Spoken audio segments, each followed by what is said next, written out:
Hi hello. तर हा बघा मी बनवते रबडी केक.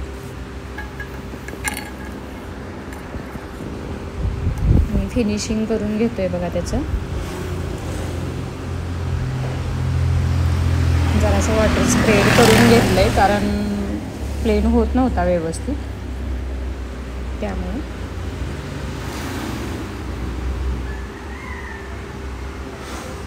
आणि ही आहे बघा आजचीच ऑर्डर. खरं तर केक उन्हाचे करायला लागल्यावर खूप त्रास होतो. प्लेन व्यवस्थित होत नाहीत, क्रीम मेल्ट होत असते, वाईट कंडिशन होते. खूप वेळा त्याला मी डेकोरेशन करतोय बघा, म्हणजे प्लेन करतोय स्क्रॅपरनं, काय म्हणतो त्यानं कसं होईल तसं. क्रीमच बसत नाही व्यवस्थित कधी कधी बेसवर. आणि आज हा सेम मला 2 ऑर्डर आहेत 1-1 किलोच्या.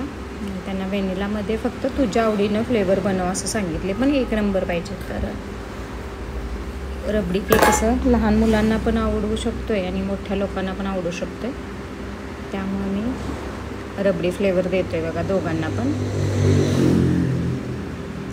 आणि एक माझ्या भाच्याची ऑर्डर आहे आणि दुसरा पण आमच्याच घरासमोरच्या एका छोट्या अद्वैत नावाच्या मुलग्याचा बड्डे, त्यांची पण ऑर्डर आहे.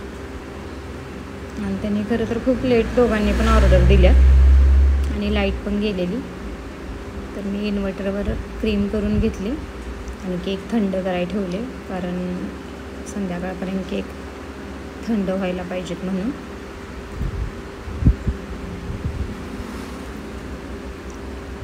सिंपल मोदक नोझलनेच बघा मी डिझाईन करून घेतो आहे.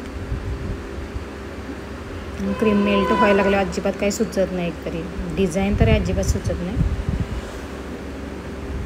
आणि मला तर नाहीतच सुचत, मी एवढी काही डिझायनर नाही आहे. असं सिंपल सोबर काय असतील तेवढ्याच मी डिझाईन करत असतो.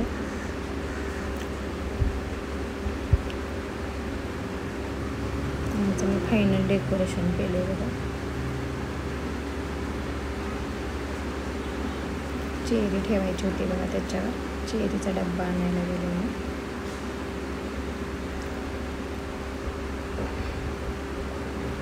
मी एकदमच चेरी कट करून ठेवतो.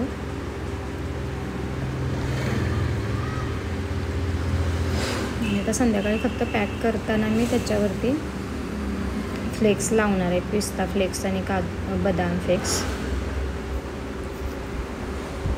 ते आत्तापासून लावून ठेवले ना, तर फ्लेक्स पातळ असते एकतर फ्लेक्स आणि त्या मऊ पडतात, टेस्ट नाही चांगली लागत. त्यामुळे मी देता वेळेसच करतो. आणि हा भाच्यानेच काल ऑर्डर केलेली 1 किलोचा केक, आणि ह्या कालच्याच अर्धा किलोच्या ऑर्डर आहेत बघा.